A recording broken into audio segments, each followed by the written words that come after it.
दोस्तों नमस्कार। 4 PM गुजरात पर आप सभी का बहुत बहुत स्वागत है। मैं हूं आपका दोस्त मयूर जानी।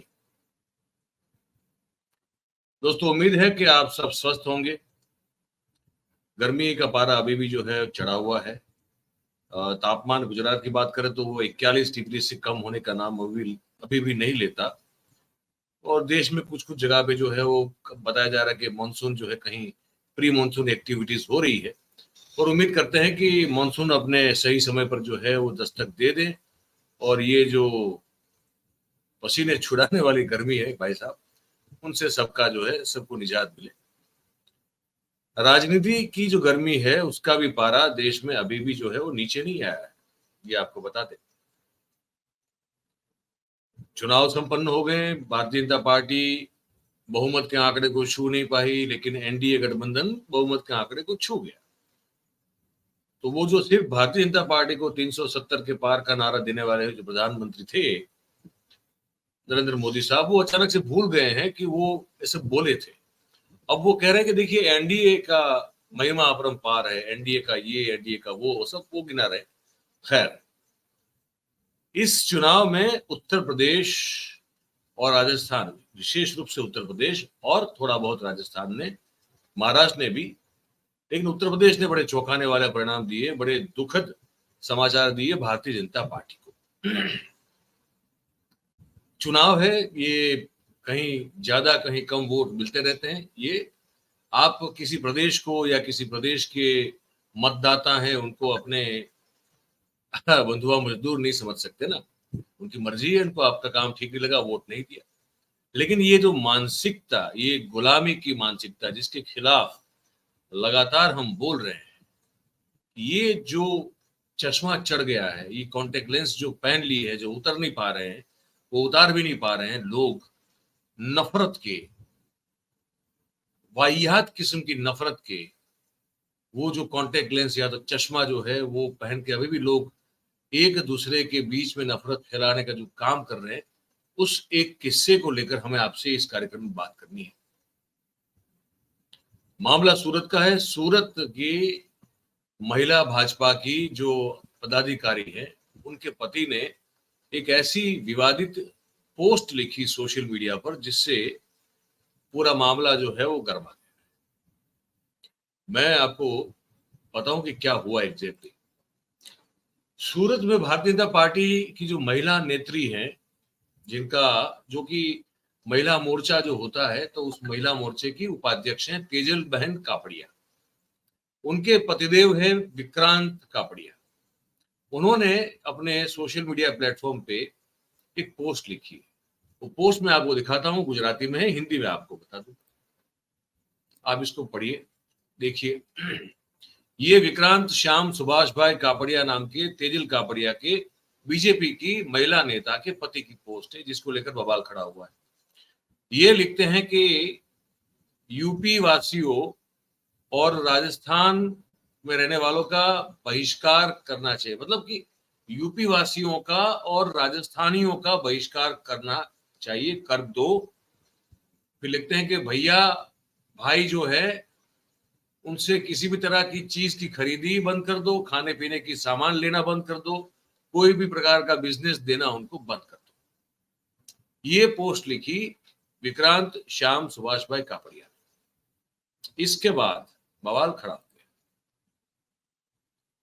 भाई यूपी में लोग जो रहते हैं वो अगर भारतीय जनता पार्टी को वोट नहीं देते, आप जिसके चमचे चेले चपाटे पालतू हैं उस आपके मालिक को वोट नहीं देते, तो वो उनकी मर्जी है। कल वो बोलना शुरू कर दे उत्तर प्रदेश में हमारे जो भाई लोग रहते हैं, सब भाई बहन, कि गुजरातियों को यहां से निकाल बाहर करो, तो क्या करोगे भाई? तुम्हारा तो ना कुछ लेना है ना तुम्हारा कुछ देना है, तुमको किसी चीज का मतलब नहीं है, तुम्हारे में कॉमन सेंस भी नहीं है भाई, जिसे विवेक बुद्धि कहते हैं वो चीज भी नहीं है। और बैठे हो सूरत में कहीं अपनी बीवी के आंचल के तले, पता नहीं कहाँ बैठे हो यार। आपकी पत्नी जो है वो महिला नेत्री है, उसका उस पोजीशन का लाभ उठाते हुए आप कुछ भी बोलो। सूरत अपने आप में एक बहुत बड़ा कॉस्मोपॉलिटन शहर है भाई। सूरत में सिर्फ गुजराती नहीं रहते, सूरत में उड़ीसा से अनेक असंख्य लोग रहते, लाखों लोग। उत्तर प्रदेश से लाखों लोग रहते हैं, बिहार के लाखों लोग रहते हैं, पंजाब से, मैं आपको बताऊं, पंजाब से, राजस्थान से लाखों लोग रहते हैं। ये कोई कम आंकड़ा नहीं है इनकी आबादी का, सूरत में और दक्षिण गुजरात में और सूरत के आसपास, और सूरत के आसपास के इलाके, बंगाल के बहुत सारे लोग रहते हैं, वेस्ट बंगाल के। ये देश है, देश में एक, मतलब कैसे आप जो है ये कह सकते हो कि यूपी वालों को और राजस्थान वालों को जो है आप इनका बहिष्कार कर दो? ये कैसे कह सकते हैं? किस, अब ये कैसे कह सकते हैं इनसे, इनसे कोई चीज, मतलब ये क्या कोई बाहर के दुश्मन देश के लोग हैं क्या? ये कौन लोग हैं?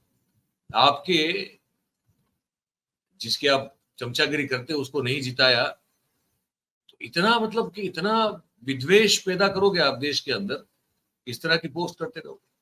फिर इनका विरोध हुआ ये भी बता दूं मैं आपको।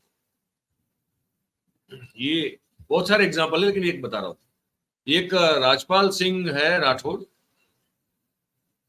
उन्होंने लिखा कि बपौती समझ रखा है क्या या ठेकेदार है? पता है ना आपको वो जो मामला चला है कि अयोध्या और बनारस में ज्यादातर ठेके जो हैं वो गुजरातियों को दिए जा रहे हैं। अब इसमें भी एक स्पष्टता कर दूं मैं, गुजरातियों को लार्जर सेंस में ना पकड़े, वो कुछ गिने चुने इनके जो चेले चपाटे हैं, जो जो कमीशन इनका रखते हैं, इनका हिस्सा रखते हैं, या तो इन्हीं के बिहाफ पर काम करते हैं, वो सब गुजराती हैं, उनको काम मिला हुआ है। आम गुजराती का इन ठेकेदारों से कोई वास्ता नहीं है, कोई लेना देना नहीं है। तो लिखते हैं कि बपौती समझ रखा है क्या या ठेकेदार है? बात सही है। उसके बाद फिर ये इनका खुलासा आया है अब ये भी आज के दिन। अच्छा, वो कह रहे हैं कि मेरा फेसबुक अकाउंट पिछले 3 दिन से हैक हो गया है, इसीलिए मेरे अकाउंट में से की गई कोई भी पोस्ट मेरे द्वारा नहीं की गई है, और फिर भी अगर कोई विवादित पोस्ट हो गई हो तो मैं किसी को अगर बुरा लगा हो तो माफी मांगता हूं। अब ये फिर भारतीय जनता पार्टी के मूल लक्षण वाली बात हो जाती है। पहले वो गुनाह कर देना जिससे सबको तकलीफ हो, उसके बाद फिर वो पता चले कि बहुत ज्यादा हो गया है, तो ये बड़ा, मतलब नफट हो के बड़ा मतलब नाक कटाने में इनको कोई आपत्ति होती नहीं है, जितनी बार चाहे उतनी बार नाक कटवा सकते हैं। तो उस तरह से फिर कह देना कि ये मैंने तो नहीं किया, लेकिन मेरे अकाउंट से हुआ, तो तकलीफ अगर किसी को हुई है तो माफी मांग लेता हूँ। लेकिन फिर असलम भाई करके हमारे सूरत के एक बड़े अच्छे समाज सेवी भी हैं, और वो कांग्रेस से मेरे ख्याल से शायद जुड़े भी हैं। वो जो कह रहे हैं, उन्होंने जो कहा है वो आपको सुनाता हूं। सामान्य लोकसभा चूंटણીના પરિણામો જાહેર થયા છે, પરંતુ એ પરિણામો ભારતીય જનતા પાર્ટીના નેતા હોય કે એના સક્રિય આગેવાનોને એ રિઝલ્ટથી બિલકુલ માનસિક તણાવમાં આવી ગયા હોય અને એમની બોખરાટ ફેસબુક સોશિયલ મીડિયાના મારફતે બહાર આવી રહી છે।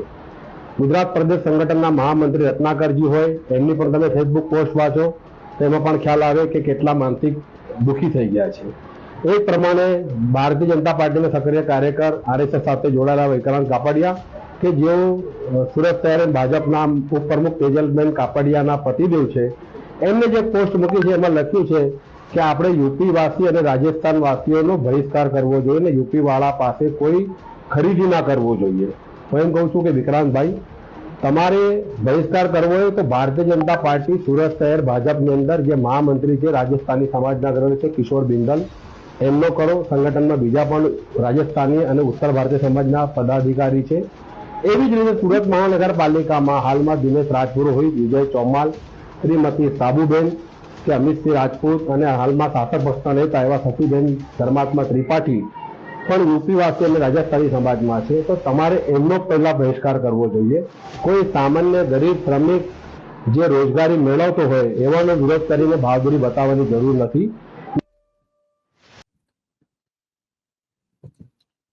तो ये असलम साइकिल वाला है, उन्होंने ये तेजस कापड़िया को, ये विक्रांत कापड़िया को कहा कि अगर आपको लगता है कि नफरत फैलाने से ही आपका दिन शुरू हो सकता है और रात ढल सकती है, तो फिर आप राजस्थानी और उत्तर प्रदेश के वासियों का विरोध करना चाहते हैं, उनके खिलाफ उनका बहिष्कार करना चाहते हैं, तो फिर आप अपनी पार्टी के संगठन में जो लोग राजस्थान के और मूलतः यूपी और उत्तर प्रदेश के हैं, जो कि अच्छे पदों पर बैठे हैं, उनका ही विरोध करना क्यों नहीं शुरू करते हैं?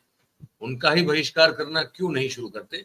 शुरुआत अपने घर से कीजिए, चैरिटी बिगिंस एट होम, तो वहां से शुरू कीजिए, फिर बाकी लोगों की ओर जो है आप उंगली जो है वो उठा के बात कीजिए। यही है नफरत। राहुल गांधी ठीक कहते, एक बात उनकी हमको ठीक लगती है, नफरत की बाजार जो है इतनी बड़ी कर दी है नरेंद्र मोदी साहब ने कि पूछे मत। नरेंद्र मोदी साहब ने, उनकी विचारधारा को उनका अनुकरण करने वाले लोगों ने, और ये जो राइट विंग पॉलिटिक्स है उसने नफरत इतनी फैला दी है भाई, लोग मतलब छोटी छोटी बात में जो है वो झगड़ा करने के लिए उतारू हो जाते हैं, कोई किसी की सुनने को तैयार नहीं। हर कोई जो है वो समझता है अपने आप को 30 मार खा, और बस उगलता है तो सिर्फ जहर और कुछ नहीं। ये नहीं होना चाहिए, ये बंद हो, इसी की कोशिश जो है हम सब लोग कर रहे हैं, और मुझे लगता है कि राहुल गांधी भी कर रहे हैं, और वो कोशिश अच्छी कोशिश है। इस कोशिश को बंद नहीं करना, उसको चालू रखना, ये हम सबकी जिम्मेदारी है।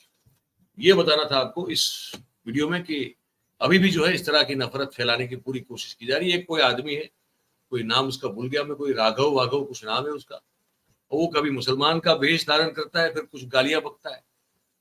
वो है हिंदू और मुसलमान बनके ऐसे कुछ हेट स्पीचेस या वो सोशल मीडिया पर पोस्ट वायरल कर देता है, जिससे बेचारे जो लोग जो सही झूठ क्या जानते नहीं, वो भ्रम में आ जाएंगे। वो क्या करेंगे बेचारे? ऐसे लोगों को पकड़ पकड़ के जो है उनको कड़ी से कड़ी सजा ऐसे लोगों को देनी चाहिए। इसमें तेजस कापड़े, ये विक्रांत कापड़े जैसे भाई भी आ गए, इनको भी कड़ी सजा मिलनी चाहिए। ऐसी पोस्ट करने क्या फायदा, क्या मतलब है? ये हमको बताना था आपको, इस कार्यक्रम में हमने बता दिया। अब आपकी बारी है, जैसा भी लगा हो ये कार्यक्रम आपको, बातचीत आपको, हमको लिख के जरूर से बताइए, कमेंट करके। और बात अगर आपको हमारी पसंद आई हो तो फिर इस वीडियो को आप लाइक करें, इसकी लिंक को आप हो सके उतना शेयर करें, और हमारा जो चैनल है 4PM गुजरात, आप उसे सब्सक्राइब करें और अपने आसपास के लोगों से करवाएं। बहुत बहुत धन्यवाद आप सभी का हमारे साथ इस कार्यक्रम में जुड़ने के लिए। Thank you very much.